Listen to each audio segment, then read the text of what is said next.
미국 역사 속에 그 인종차별이 사라진 게 그렇게 오래되지 않다는 걸 저희 이민하신 분들은 잘 모르십니다. 이제 70년대, 80년대 이렇게 오신 분들. 그렇지만 60년대까지만 해도 70년대까지 그랬겠죠. 그 인종차별은 대놓고 이루어졌던 곳이 미국이고, 그래서 눈을 뜨고 있어서 코를 베가도 아무것도 하지 못하는 곳도 미국이었습니다. 민주주의가 발달한 이 나라 안에도 그것이 이제 사실 나라의 그 걸음을 끌어당기고 뒤로 끌어당기는 후퇴하게 만드는 그런 것이 아니었을까 생각을 해보게 되는데요. 그런 시대를 살았던 어떤 한 사람이 자기가 당한 여러 가지 어려운 일들 때문에 책을 한 권 썼는데 1974년에 출간된 책입니다. The 16th Round라는 거죠. 16번째 라운드. 권투 경기가 이제 이분이 권투 선수였는데 장래가 촉망되는 사람이었어요. 뉴저지에서 이제 살았는데, 근데 그래서 많은 사람들이 주목을 하고 있었는데, 때는 1966년이에요. 근데 그 본인이 살던 동네 어느 한 곳에서 살인 사건이 일어났어요. 어느 집에 강도가 들어서 이제 일가족을 다 총으로 쐈는데 한 명이 가까스로 이제 목숨을 부지하고 있는 상태. 그래서 이제 경찰이 이제 그걸 해결하기 위해서 뛰어들었는데 4개월 정도 동안 범인을 못 찾았어요. 이제 원래 그 사고가 난 날 이제 불신 검문들을 해서 마침 이분의 이름이 루빈 칼터라고 하는 분인데, 이분하고 다른 친구가 같이 가고 있다가 잡혀서 경찰서에 갔는데 경찰이 이들을 데리고 병원으로 갔어요. 그래서 생명이 붙어 있는 분의 눈을 뜨게 한 다음에 억지로 대답하게 만들었어요. 이 사람 맞아요? 하고 보게 했어요. 근데 딱 보고서 아니라고 그랬어요. 그럼 가면 되잖아요. 근데 그거를 가지고 이제 보냈는데 일단은 마음에 딱 두고 있었어요. 흑인이니까. 그러다가 이제 4개월 동안 진전이 없으니까 이제 작전을 짰어요. 사람들 거짓 증인을 만들고 이 사람이 죽였다. 이렇게 스토리를 만들어서 이제 재판에 회부했습니다. 그 재판에 갔더니 재판장도 백인, 12명의 배심원도 백인, 대부분 사람 다 백인, 가족 빼고 이제 그 상태에서 이 외로운 흑인이 혼자 서서 재판을 받게 되는데 결론은 종신형. 네, 뭐 정해진 답이었을 것입니다. 당시에는 저희가 볼 때는 너무 말도 안 되지만, 그래서 이 사람이 이제 그때 이 억울함을 이제 뒤집어 쓰고 이제 감옥에 들어가서 살게 된 거예요. 벌써 이제 출간된 해가 1974년이니까 벌써 한 8년 가까이 지난 거죠. 들어가서 종신형이니까 뭐 좀 우스갯소리로 시간 많죠, 그렇죠? 근데 그 안에서 이 억울함을 아무도 달래지 못해주고 그 다음에 주변에 아무도 없었어요. 뭐 오늘 같으면 인권 운동하는 분들이 옆에 달라붙어서 도와줄 수 있었겠지만, 그리고 이런 일도 이제 일어나기 힘들죠. 그렇지만 그렇게 되어서 본인이 스스로 판단하기를, 저는 이제 하나님의 은혜라고 생각하는데, 그가 책을 써야겠다 생각한 거예요. 죽기 전에 내 억울함을 책으로 남기고 죽자, 이렇게 마음을 정하고 저 책을 쓴 거예요. 그래서 이제 자기가 이제 걸어왔던 걸음을 쭉 쓴 거예요. 그냥 자서전인 거예요. 뭐 어렵게 쓴 책이 아니고 쭉 써가지고 출간을 했는데, 이 책을 캐나다에서 받아보게 돼요. 캐나다에서 같은 흑인이 좀 나이가 어렸는데 이렇게 어떤 그쪽은 여기가 좀 달라서 이제 흑인도 보호를 받고 이렇게 이제 그렇게 살았는데, 보호를 받으며 살다가 이 책을 이제 읽으면서 깜짝 놀란 거예요.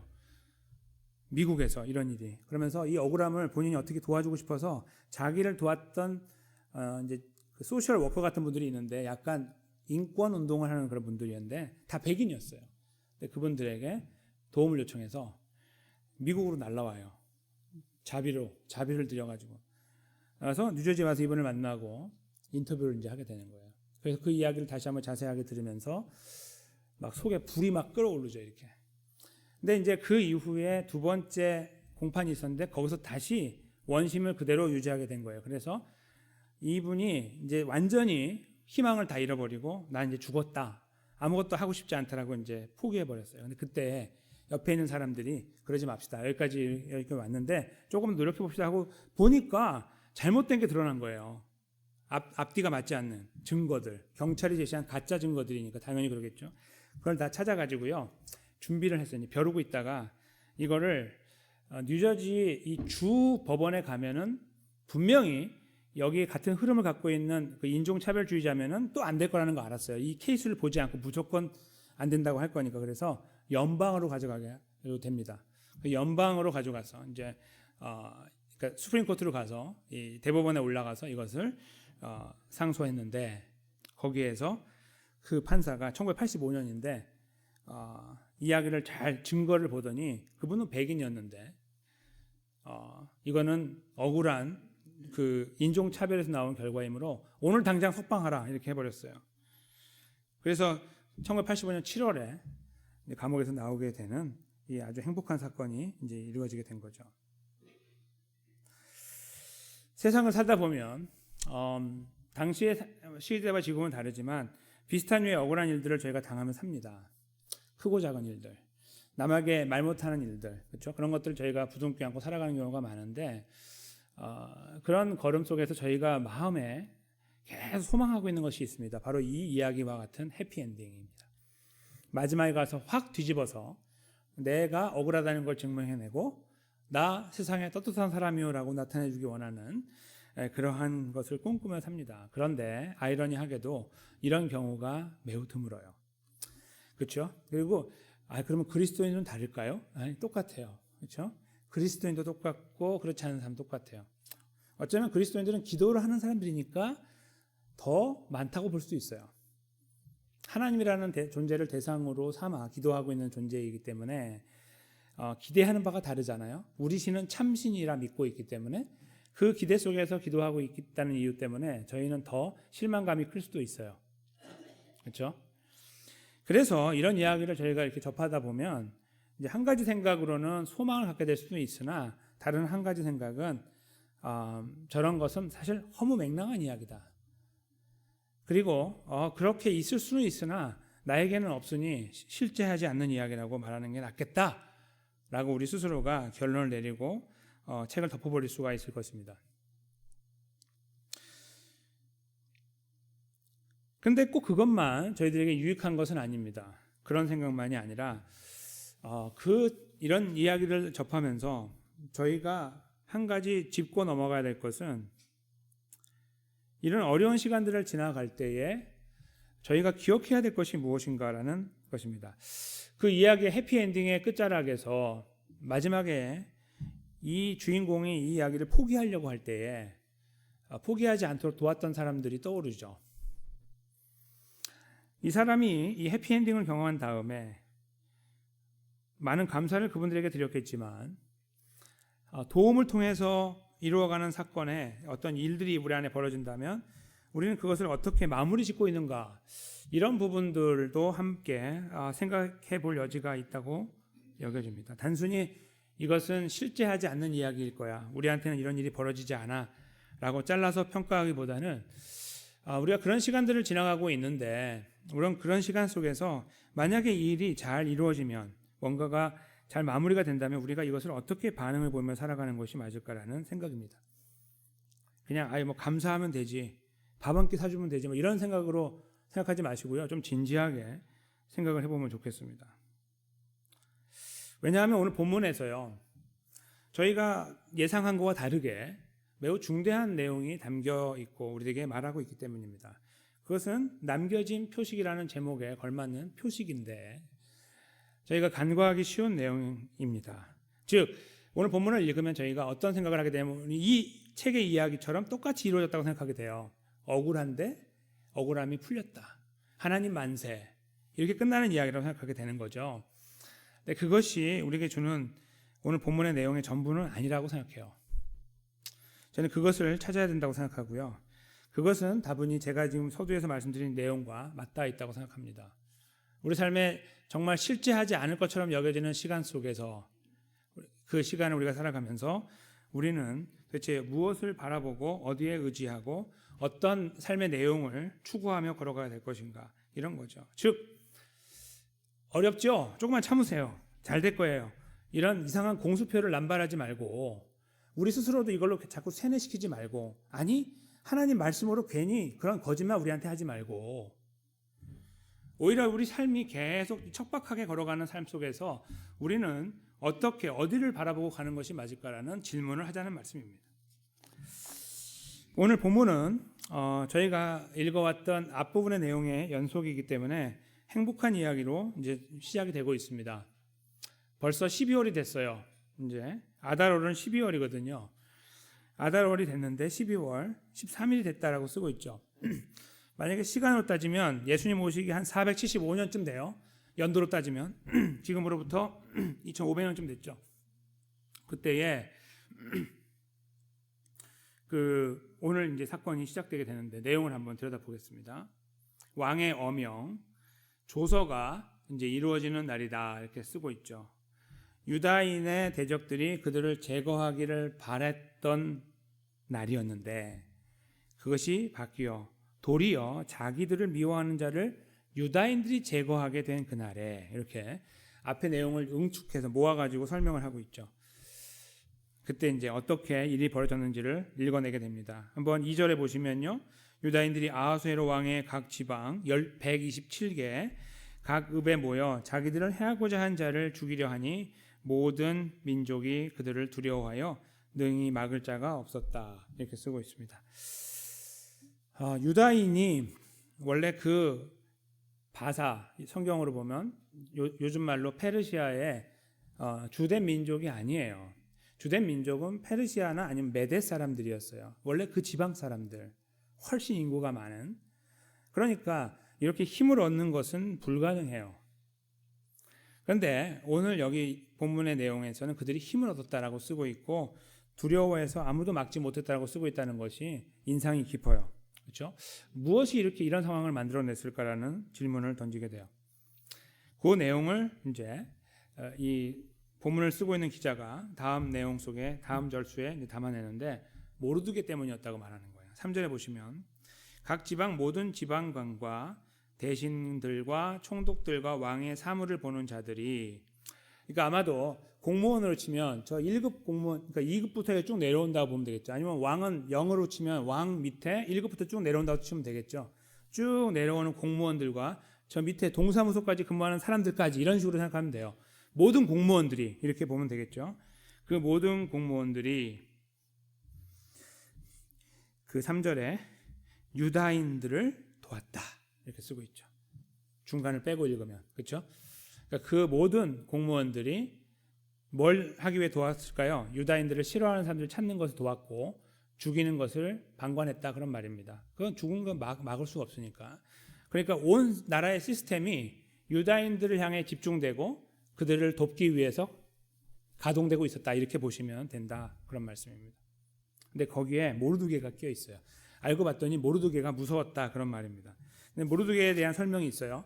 근데 왜 무서웠는지가 4절에 나오죠. 모르드게가 왕궁에서 존귀하게 하여 점점 창대함에 이 사람 모르드게의 명성이 각 지방에 퍼졌다. 그러니까 벌써 12월이 되기 전에 한 7, 8개월 전에 벌써 이제 그 조서가 새로 내려왔잖아요. 그 조서가 내려가는 순간부터 모르드게 누구지? 묻기 시작했을 것이고 모르드게 이런 사람이라고 알려졌다라고 하는 말을 사람들이 들어왔을 거예요. 순식간에 그 넓은 땅, 미국보다도 넓을 것 같은데 굉장히 넓은 지역에 다 퍼진 거예요. 그러니까 사람들의 마음에 두려움이 생겼다라고 쓰고 있는 거죠. 어때 맞서 볼까라는 게 아니라 두려움을 갖게 된 거예요. 왜냐하면 그는 소위 넘버 2니까요. 페르시아라는 황국의 넘버 2니까. 그래서 모두 다 벌벌 떨게 됐고 이 일을 방관하게 되고 수긍하게 됐다라고 쓰고 있는 것입니다. 그 상태에서 유다인들이 하는 일은 마음 놓고 칼을 휘둘렀다라고 쓰고 있죠. 죽이고 싶으면 죽이고 살리고 싶으면 살린다. 마음대로 행했다라고 5절에 쓰고 있어요. 칼로 모든 대적을 쳐서 도륙하고 진멸했다. 이거를 더 분명하게 쓰면 완전히 씨를 말렸다 그런 말이에요.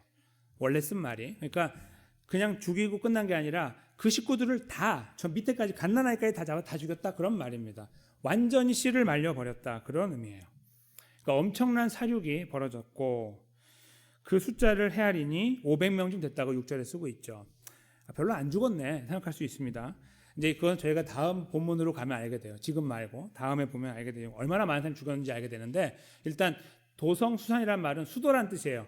페르시아의 수도였던 수산궁에서 수산에는 500명이 죽었다 이렇게 쓰고 있는 겁니다. 그러니까 많이 죽었다고 보는 것이 맞겠죠.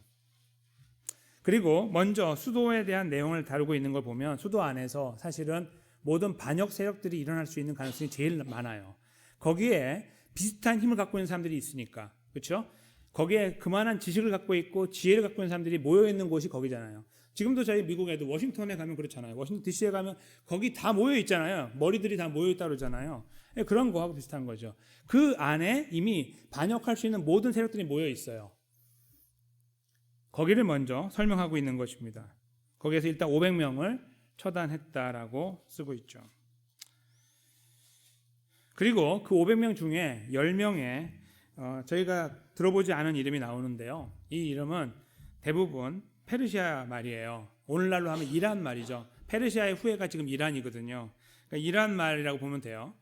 그러니까 바산다다, 달본, 아스바다, 보라다, 아달리아, 아리다다, 바마스다, 아리세, 아리데, 외사다, 이렇게 10명의 이름이 나오는데 이들은 바로 처음에 이 괴략을 만들었던 하만의 10아들이었다 이렇게 쓰고 있죠. 아마도 10아들이 이미 이걸 뒤집으려고 하는 괴략을 만들고 있었을 가능성이 많아요. 자기 아버지의 원수를 갚기 위해서 세력을 규합하고 그리고 움직여 나갈 수 있는 그 어떤 기틀을 마련해 놓았을 가능성이 많이 있죠. 그렇죠? 상황적으로 보면 그것을 완전히 뿌리 뽑았다고 성경이 쓰고 있는 거예요. 500명은 어쩌면 그 가족이 대부분일 수도 있습니다. 하만의 후손들. 근데 10절 마지막에 저희가 눈여겨봐야 될 부분이 나오는 거예요. 일단 여기까지 10절 여기까지 읽으면요. 아니면 10절 저 끝도 생각 없이 읽으면 이렇게 돼요. 그들의 재산에는 손을 대지 않았다. 여기까지 그냥 읽고서 할렐루야 이렇게 끝나는 거예요. 그러면서 우리도 기도합니다. 하나님 나에게도 이런 역사를 허락해 주십시오. 이렇게 기도하는 거죠. 틀린 말씀은 아닙니다. 우리가 어려운 가운데 있을 때 하나님의 역사, 회복의 역사, 승리의 역사를 간구해야 됩니다. 그것이 어떤 것, 보여지는 것이건 보여지지 않는 것이건. 그런데 오늘 본문에서 이제 그렇게 하나님께 영광을 돌리는 것으로 물론 끝날 수 있지만 마지막에 나와 있는 저 부분을 저희가 간구한다면 본문을 제대로 읽은 것이 아니에요. 절대로. 왜요? 저 마지막에 달려있는 그들의 재산에는 손을 대지 않았다는 말은 점잖하게 쓴 거예요. 한국 성경이 좀 점잖게 번역을 많이 했어요. 잔인하고 더러운 거 좀 빼고요. 지저분한 거 빼고 좀 이렇게 성경에 어떻게 감히 그런 말을 바꾼 것들이 많아요. 바로 이게 이제 그 중에 하나인데요. 원래는 어떤 표현이냐면 그들이 전리품을 획득하지 않았다 그런 말이에요. 원래는 그들이 지금 전리품을 획득해야 되는데 전쟁을 한 것처럼 여겨지고 그래서 이 승리에서 전리품을 획득해야 되는데 그들의 모든 재산을 획득해야 되는데 하지 않았다는 말이에요. 이게 그럼 그게 뭐가 문제입니까라고 질문하시겠죠. 8장 저희 본문 말고요. 이제 8장 11절을 제가 읽어드리겠습니다. 이제 조소 내용인데요. 조소에는 왕이 여러 고을에 있는 유다인에게 허락하여 그들이 함께 모여 스스로 생명을 보호하여 각 지방의 백성 중 세력을 가지고 그들을 치려하는 자들과 그들의 처자를 죽이고 도륙하고 진멸하고 완전히 씨를 말리고 그런 말이에요. 그 재산을 탈취하게 하라. 무엇이 문제입니까? 조소대로 하지 않았다. 여기에 저희가 시선을 모아야 됩니다. 그냥 지나가지 말고 생각해 보세요. 지금 저 말이 이걸 쓴 기자에 의해서 2번 더 나와요. 그러니까 이거는 실수로 쓴 게 아니에요. 재산을 탈취하지 않았나 했나? 뭐라고 했지? 일단 아니라고 썼다가 나중에 했다 이렇게 쓰는 게 아니라 계속 저 말이 나와요. 2번 더. 의도적으로 쓴 거예요. 의도적으로 조소대로 하지 않았다는 거예요. 그 무슨 의미가 있는 거죠? 왜 안 했을까? 지금 수도에 모여있는 500명을 죽이고 나서 거두어 드릴 만큼의 수도에는 대부분 부유한 사람이 많으니까 그 재산을 생각하면 엄청난 재산일 겁니다. 그걸 안 했어요. 못한 게 아니고 안 했어요. 그럼 나중에 또 보면 또 읽겠지만 다른 데서도 마찬가지였어요. 여기에 저희 의구심이 들어야 되는 거예요. 왜 안 했지? 그걸 걷어가지고 좋은 일에 쓰면 되잖아요. 자기 후손들을 위해서 남기면 되고 아니면 저쪽에도 보낼 수 있고 이스라엘 쪽에도. 뭔가 좀 건설적으로 충분히 계산할 수 있는 것들을 다 밀어놓고 하지 않았다고 못을 받고 있는 거. 거기에 저희가 이제 의구심을 가지고 생각을 해봐야 됩니다. 다른 여기에 대한 정보가 없기 때문에 잘못하면 억측을 하기 때문에 문제가 될 수 있어서 조심스럽게 생각을 해봅니다. 성경 안에 등장하는 이야기 중에 아브라함 이야기는 매우 독특하고 흥미로운데 그 중에 하나가 전쟁을 치른 이야기가 있어요. 자기 조카 롯이 납치를 당하고 모든 소유가 빼앗기게 돼서 전쟁을 치르고 전투를 해서 대승을 거두고 돌아오다가 그 피해를 봤던 곳 중에 한 곳이 소돔이라는 곳이었는데, 소돔과 고모라할 때 그 소돔이죠. 그 소돔의 왕이 너무 고마워서 나와서 반겨 맞으면서 우리 거 다 이렇게 거두어, 우리가 빼앗겼던 거 다 가지고 와서 감사합니다. 조금 가져가세요. 이렇게 말을 했어요. 전리품을 좀 가져가쇼. 이렇게 이야기할 때 아브라함이 했던 말이 있습니다. Thank you가 아니고 You're welcome 그랬습니다. 왜 그랬냐면 자기가 하는 말이 그 뒤에 붙이는 말이 이거예요. 만약에 내가 이거 받으면 그냥 서로 누이 좋고 매부 좋을 수 있는데 나중에 당신이 헛소리를 할 수 있다. 그게 뭐냐? 아브라함이 왜 저렇게 잘 됐는 줄 알아? 내가 도왔잖아. 이렇게 말할 수 있는 거예요. 그거를 아예 원천 봉쇄하고 싶다 나는 절대로 안 받았어요. 하나도 받지 않았습니다. 단지 전투에 나가서 싸울 때 먹었던 거 있죠? 거기 들어갔던 비용만 받았어요. 그래서 모든 그 역사를 종결시는 사건이 창세기 14장에 나와요. 14장 19절부터 24절에 기록되어 있습니다. 무엇을 저희가 여기서 엿볼 수 있을까요? 전리품과 아브라함의 전리품은 같은 말이에요. 여기에 전리품하고 전쟁에서 승리해서 거둬들인 것. 아브라함이 표현했던 것처럼 자기가 부유하게 되고 강건하게 되는 이 삶의 근거는 이런 보여지는 것들이나 누군가의 도움이 아니라 오직 하나님 한 분이다라는 고백을 했던 것처럼 그 고백을 본받아 이스라엘 백성들, 이제 그 후손인 유다 백성들이 지금 여기서 하기 원했을까요? 그것이 저희는 첫 번째로 얻을 수 있는 근거가 됩니다. 그 전리품을 마다한 이유에 대해서 저는 그 부분에 상당한 의미가 있다고 생각해요. 그들이 살아났다는 사실에 너무 감격하고 감사해요. 어떤 이 재정적인 문제에 대한 거, 이 풍요에 대한 문제는 뒤로 밀어놓고 그것은 하나님께 의지하기로 했던 그런 마음의 표현이 아니었을까라는 생각을 한다는 겁니다. 근데 이것은 추측이에요. 왜냐하면 기록되어 있지 않으니까. 왜 이렇게 했는지 몰라요. 나중에 제가 읽으면 지금 수사는 좀 작은 곳이기 때문에 거기서 막 말이 퍼져가지고 야 우리 그거 하지 말자. 유다 사람이 다 이야기를 모았는지 모르죠. 가능할 수 있는데 127도까지 다 했다? 굉장히 힘든 이야기예요. 쉽지 않은 이야기예요. 물론 속도가 빨랐기 때문에 우편 속도가 굉장히 빨랐기 때문에 그렇게 했을 수도 있어요. 그러나 이 여하간 이 상황이 우리의 추측과 상상으로 이제 지금 나오고 있는 거죠. 그런데 이거보다 더 리얼리스틱한 거, 실제적인 이유가 있어요. 그거는 이제 역사를 알면 드러나는 건데요. 당시 고대 근동의 역사는 이렇게 구성이 돼요. 전쟁을 치른다? 그러면 왕끼리 전쟁이고 신끼리 전쟁이에요. 조금 더 나가면. 왕이 싸우는데 왕이 믿는 신들이 전쟁이에요. 그래서 당시에 전쟁을 신들의 전쟁이라고 표현했어요. 역사서는. 신들끼리 싸우는 거예요. 근데 그거 신은 약간 빼놓고 왕에 올라가서 싸우잖아요. 그러면 왕의 신하들이 나가서 싸워갖고 이기고 지는데 이 모든 전리품은 누구 것이 되냐면 원칙적으로 왕의 것이 되는 거예요. 거기 나가서 싸운 장수가 가질 수 있는 게 아니고 왕에게 다 돌려야 되게 돼 있었어요. 그게 법칙이에요. 그게 어떤 의미냐면 이 전쟁의 주인은 나다. 그런 말입니다. 전쟁의 주인 내가 지면 다 뺏기는 거고 내가 이기면 다 내 것이 된다라는 그런 논리였던 것입니다. 당시에도 그 아이디어는 팽배하고 있었습니다. 그 아이디어를 가지고 볼 때 여기에 중요한 답변이 나옵니다. 쓰여있지 않은데 분명하게 나오는 답변이 있어요. 여기 오늘 이 전쟁은 누가 만들어낸 전쟁입니까?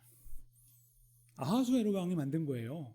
이 전쟁은 무조건 이기게 한 전쟁은 그 아하수에로 왕이 어떻게 만들었습니까? 조서를 썼잖아요. 내가 안 썼습니다. 내가 안 썼나요?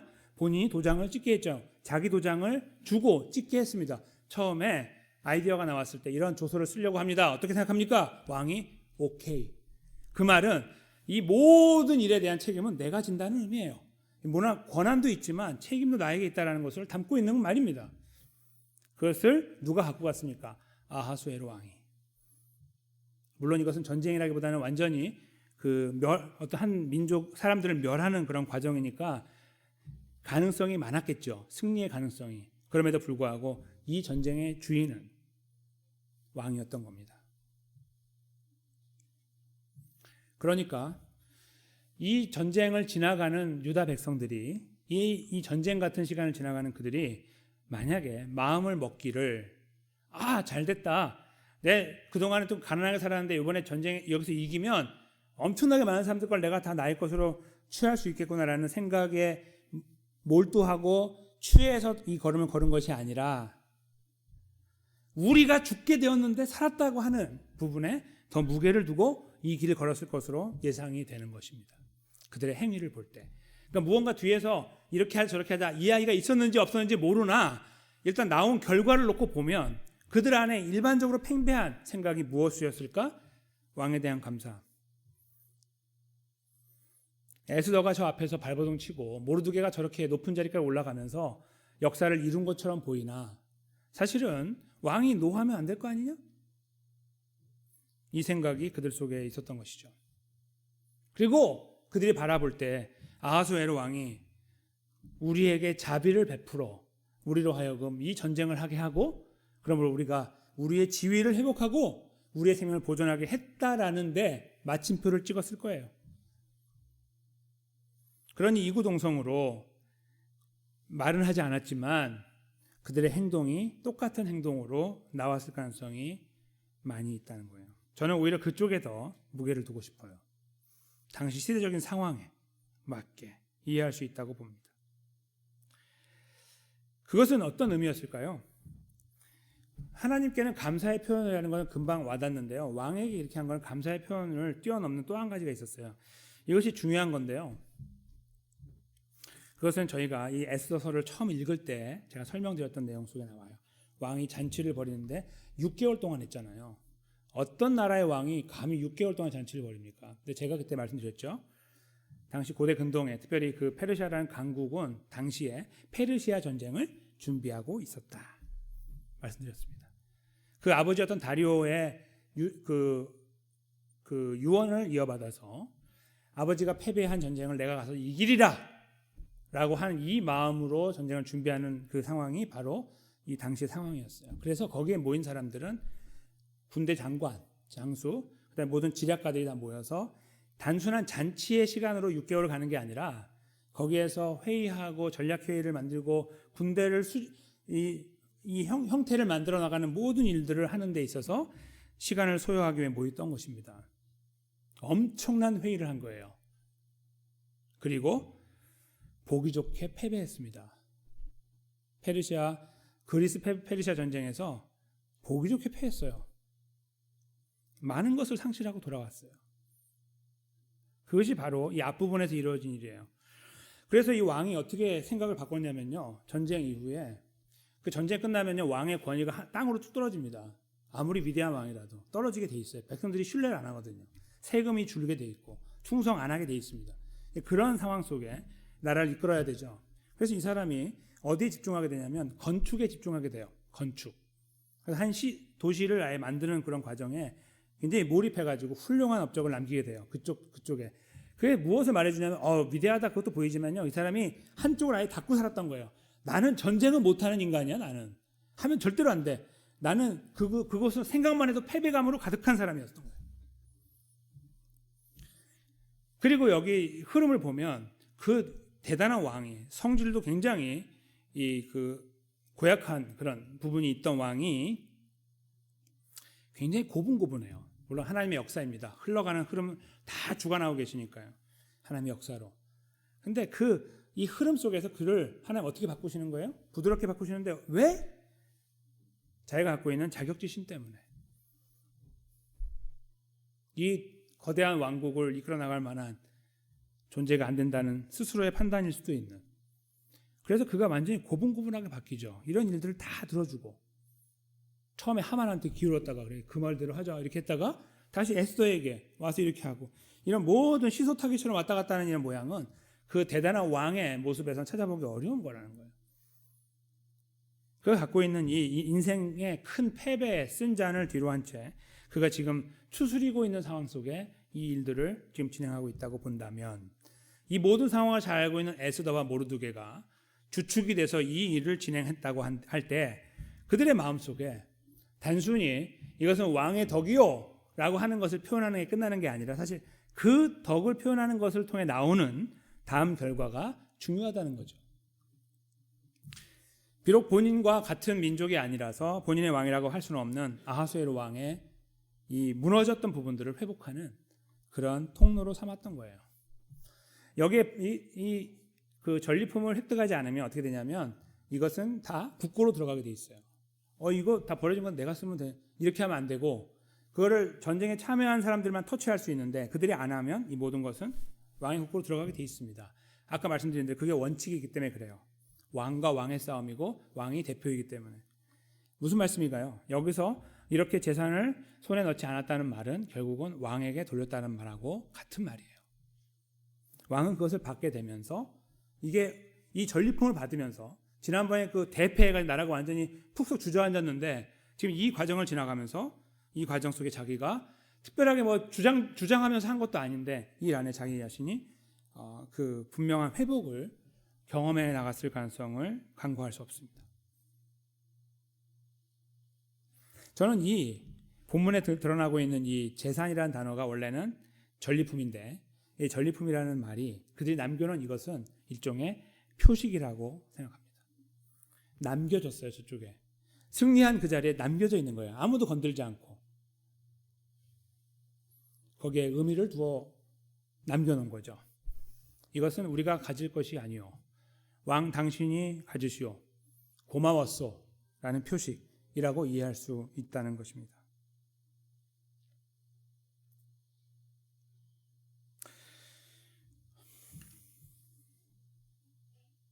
이 본문 속에 드러난 이 표식이라는 것이 단순히 왕을 향해서만 들어지는 것은 아니고요. 아까 처음에 이 성경을 통해서 찾아본 그 근거에서 볼 때는 아브라함 이야기로 저희 거슬러 올라갔잖아요.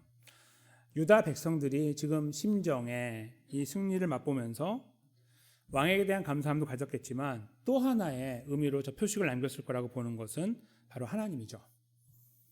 하나님 것입니다. 이것은 우리가 거둘 것이 아니라 우리는 하나님 주신 이 생명에 만족하고 감사할 뿐입니다라는 또 하나의 표식으로 여겨질 수 있다고 봅니다. 다시 말씀드리면 승리를 맛보는 유다 사람들이 승리감에 도취돼서 막 잔치를 벌이고 그리고 누구를 향한 어떤 왕이건 하나님이건 향한 감사나 그 기쁨의 표현들을 드리지 않고 이 길을 걸어갔다면 저희는 실망하게 될 것입니다. 근데 그들은 이 무언의 이 행동을 통해서 표식을 남기는 과정을 통해서 왕을 향한 인간 왕을 향한 그리고 상처받은 왕을 향한 위로 더 나아가서 왕이신 진정한 왕이신 하나님을 향한 감사의 표현을 이 표식 속에서 나타낸 것이다 라고 생각을 하는 것입니다. 우리 하나님 백성들이 이 땅을 살면서 이 유다 백성들이 보여준 것을 깊이 생각해 보아야 합니다. 우리의 삶에 변화가 일어나고 잘된 일들이 벌어지고 안 될 것 같은 일이 잘 이렇게 뒤바뀌어서 회복되어지고 이런 것들을 경험할 때마다 아싸 이렇게 하지 마시고 아싸 잘됐다. 난 역시 재수가 좋은 놈이야. 이렇게 이상하게 반응하지 마시고 내가 좀 선행을 베풀까? 이렇게도 반응하지 마시고 좀 더 근본적으로 하나님 백성이 가야 될 걸음에 세워졌으면 좋겠습니다. 본문이 그것을 저희들에게 큰 소리 내지 않고 조용하게 알려주고 있는 것입니다. 이게 어떻게 이루어졌는지를 찾는 것이죠. 어쩌면 하나님께서 사람을 통해서 그 일을 했을 수 있어요. 아하수에로 왕을 통해 하신 것처럼 우리의 마음이 그쪽에도 열려야 될 것입니다. 그 일의 경중에 따라서 어쩜 우리가 많은 감사를 표현해야 될 수도 있겠죠. 생명의 문제일 수도 있고 우리 진로의 문제일 수도 있고 가정의 문제일 수도 있고 그렇죠? 관계의 문제일 수도 있기 때문입니다. 우리는 그런 부분에 대해 이렇게 돌아볼 여유가 없다고 하소연할 때가 많습니다. 내가 지금 돌아보는 삶에서 그런 거 할 만한 여건이 안 됩니다라고 생각할 수 있기 때문입니다. 하나님을 향해서도 그렇습니다. 하나님을 향해서도 감사해야 됩니다. 우리가 감사를 드려야 되는 거 아니겠습니까? 라고 할 때 글쎄올시다. 지금 내가 걷는 걸음이 그렇게 녹록치 않은데 여기서 내가 미리 하나님께 감사할 수 있을지 모르겠네요. 라고 우리가 반응을 볼 수도 있을 것입니다. 매번 드라마 같은 삶을 살아가면 참 좋을 텐데, 즉 문제를 만나서 오늘 그 유다 백성들처럼 기도할 때 하나님께서 이렇게 역사해 주시면 참 좋고, 1년도 안 된 사이에 이런 일들이 벌어지면 참 좋을 터인데 그런 것들은 나에게는 거의 없어 보이고 다른 사람 이야기들 보이고 때로는 너무 듣다 보니까 거짓말처럼 여겨지는 그런 것처럼 여겨진다고 우리 스스로가 살아가는 삶의 여정이 그렇게 각박할 수 있기 때문입니다. 그런데요, 요한계시록은 하나님 백성들이 나중에 천국에 가면 어떠한 모양으로 살게 될 것인가를 환상으로 쓴 책이라서 문자적으로 이해하면 안 되고 환상, 판타지를 읽는 것처럼 읽어야 되는데, 거기에 보면은, 그래서 이제 사실은 요한계시록이 어렵다고 말씀하시지만 사실 굉장히 쉬운 책이에요. 그림책과 같은 거예요. 기회가 되면 또 그것도 함께 나누도록 하겠습니다만, 오늘 그 중에 한 파트인 5장 11절에서 12절을 잠깐 먼저 들여다보려고 하는 겁니다. 거기에서는 도대체 무슨 일이 벌어질까? 구원받은 하나님 백성들이 그곳에 가면 어떤 것을 할까? 이런 내용인데요. 저희가 좀 긴 내용이라서 한 절씩 교독하겠습니다. 제가 앞부분을 읽고 10이라고 써있는 세 번째 줄부터는 읽어주시면 감사하겠습니다. 내가 또 보고 들음에 보좌와 생물들과 장로들을 둘러선 많은 천사의 음성이 있으니 그 수가 만만이요 천천이라.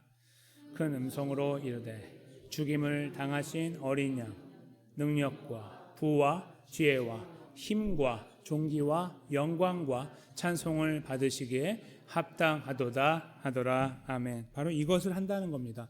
천국에서. 즉 우리를 구원하심이 너무 놀랍고 위대하시기 때문에 그것을 영원이라는 잴 수 없는 그 시간의 테두리 안에서 이루어 나가게 된다는 겁니다. 제가 산술적으로 생각을 해보면요, 가끔 생각할 때가 있어요. 완전히 개미가 인간 생각한 것보다 더 큰 생각이지만 비교할 수 없는 그 한 명 한 명 우리가 너무나 그 은혜를 입고 살았잖아요. 하나님 백성. 그러면 천국에 올라가서 한 명 한 명이 그것을 고백하는 시간들을 쭉 하나님 백성들이 한다고 생각해 보세요. 시간이 얼마나 길까요? 그냥 굉장히 길 것 같아요. 그냥 한 명이 한 몇백 년 해야 될 것 같아요. 제 생각에는. 제가 볼 때도 너무 많으니까 그걸 다 드러내 보일 때마다, 그걸 끄집어낼 때마다 우리가 얼마나 추악한 존재였는지, 거기서 우리를 다시 은혜로 입히시고 가는 하나님의 역사를 볼 때마다 우리는 거기에서 놀라운 고백들을 드릴 수밖에 없을 거예요. 그냥 한번 모여갖고 한번 찬양하고 자 이제 뭐 할까요? 이런 게 아닌 거죠. 굉장히 편협한 우리 생각들은 거기에 갇혀 있거든요. 그런 것이 아닌 거예요. 사실 제가 지금 드린 말씀도 아닌 거죠. 더 큰 놀라운 뭔가가 있는 건데, 그 생각을 보면, 그 생각을 조금이라도 해보면 천국이라는 곳에서의 생활, 영원이라는 시간은 저희 상상으로는 담아내지 못합니다. 절대로. 저 큰 우주를 컨트롤하는 하나님이 머리털까지 세시고 우리 세포까지 컨트롤한다는 거 생각만 해도 말이 안 되잖아요. 그렇죠? 말이 안 돼요. 그게 하나님이라고 하면 우리는 우리 상상을 할 수 없는 놀라운 역사가, 아름다운 일이 하나님 나라에 있을 것인데, 그걸 요한계시록은 저렇게 쓰고 있는 거예요. 거기에서 우리는 노래하고 찬양한다. 하나님이 7가지로 표현하죠. 죽임을 당하신 어린 양은 능력과 부와 지혜와 힘과 존귀와 영광과 찬송을 받으시기 합당하다. 구원받은 자들의 마땅한 고백이 저기서 이루어지고 있는 거예요. 저 장면을 조금 다르게 볼 때예요. 요 장면 바로 앞부분에서 어떤 내용이 나오냐면, 4장에 이 면류관을 받는데 성도들의 대표라고 하는 24명의 장로가 이 면류관을 받았고 이거를 제가 딱 쓰고 이렇게 좋아하고 있다가 나중에 이걸 다 벗어가고 던져요. 모두 다 동시에 벗어 던져서 하나님께 던지게 돼요. 이거를 받을 분은 하나님입니다. 우리가 아니고. 그러니까 너 수고했으니까 받아, 딱 줬는데 아니에요 하고 다시 하나님께 던지는 장면이 나와요. 바로 이 장면 두 개가요, 오늘 본문하고 맞닿아 있습니다.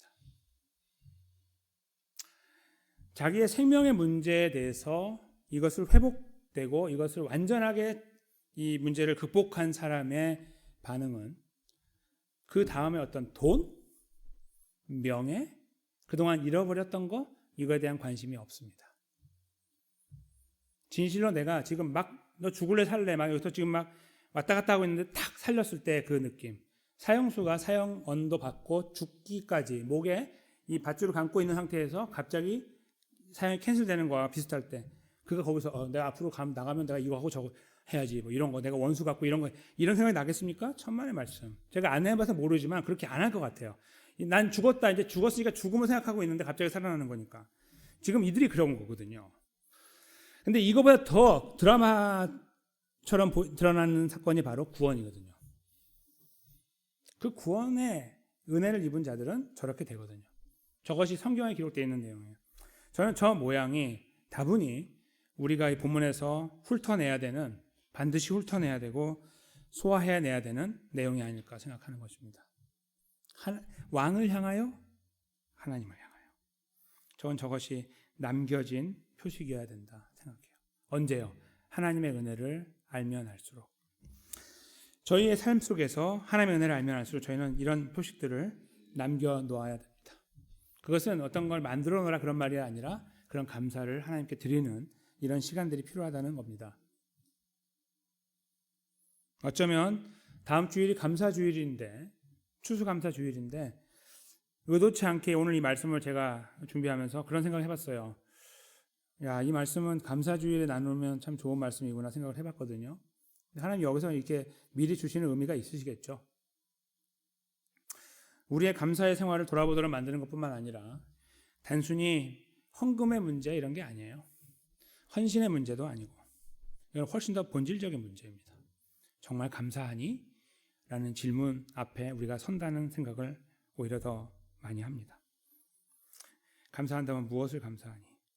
근데요, 아까 제가 말씀드렸잖아요. 그 왕을 위해서 분명히 이제 부수적인 효과가 있었을 거예요. 그 왕이 그 무너졌던 마음을 추스리게 되는 이 엄청난 그 전리품을 자기가 물론 자기 나라의 백성이지만 그거를 획득해서 자기 창고로 드리는 과정을 통해서 그렇게 됐을 가능성을 제가 말씀을 드린 것에 붙잡고 잠깐 생각을 한다면 저희가 그리스도인으로 살아가면서요. 우리 주변에 어쩌면 우리들이 위로를 받아야 되는 처지도 되지만 어떤 경우는 우리가 위로를 해야 되는 경우도 생기는데 어쩌면 오늘 본문의 이 모양이 그것을 저희들에게 암시하고 있다고도 말씀하고 있다고 생각이 들어요. 즉 정말 감사하다면 정말 우리 안에 감사함, 생명에 대한 감사를 갖고 있다면 주변을 돌아보는 여유가 필요하지 않을까라는 것입니다. 나 하나 먹고 사는 문제 앞에 나도 지금 내 코가 석잔데 내가 뭘 합니까? 라는 그러한 일반적인 사람들의 이야기에 동조하며 따라가지 않고 우리는 영원한 생명이라는 것을 가진 자로서 지금 여기에는 1차적인 생명을 가진 자들이 이렇게 반응하는 것이었는데 우리는 예수님의 십자가 부활로 영원한 생명을 가진 자로서 살아가면서 어떻게 세상을 바라보고 해석하고 이해하고 받아들이며 살아가야 될 것인가라는 좀 더 본질적이고 무게감 있는 질문들이 필요하지 않겠냐 하는 것입니다.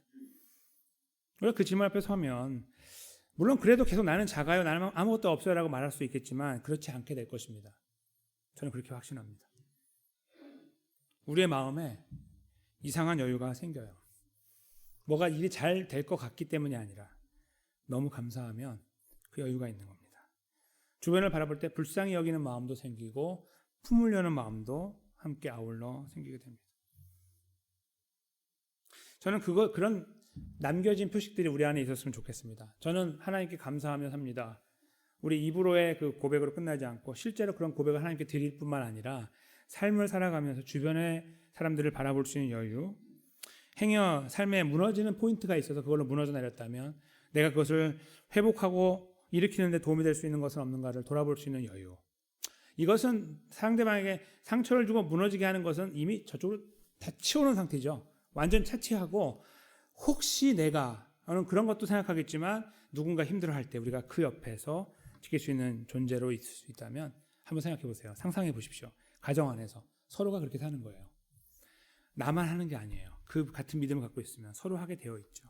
교회 안에서도 마찬가지입니다. 그런 모양들을 우리가 이루어가고 현실화 시켜나갈 수가 있는 것이죠. 하나님의 백성이 걸어가야 되는 걸음 멀고도 험합니다. 그러나 오늘 본문의 내용 위에 저희가 우리 자신을 다시 한번 건설한다면 우리는 그런 모양들을 찾게 돼야 된다고 믿습니다. 그런데요, 정말 중요한 남겨진 표식 한 가지가 있습니다. 그것은요, 우리가 이 걸음이 힘들다고 하소연할 때 만나게 되는 표식이에요. 그것이 무엇일까요? 예수님의 십자가입니다.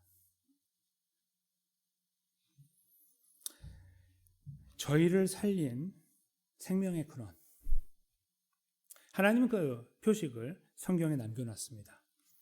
그리고 우리가 이 길이 힘들다고 여길 때마다 그것을 바라볼 수 있도록 기회를 허락하십니다.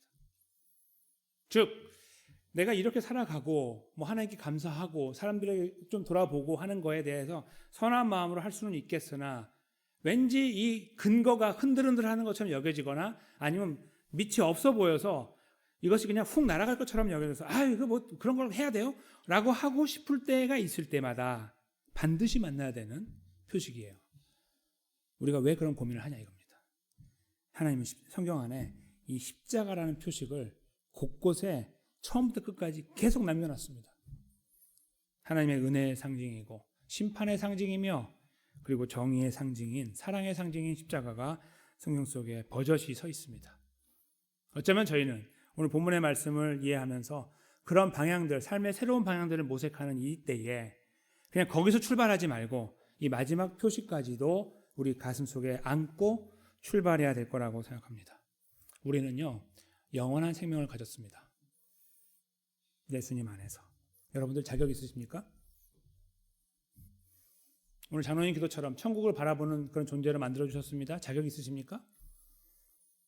오늘 찬양의 내용 중에 자격 없는 내 힘이 아닌 오직 예수님의 보혈로 라는 찬양의 고백의 가사가 여기 함께 오버랩이 됩니다.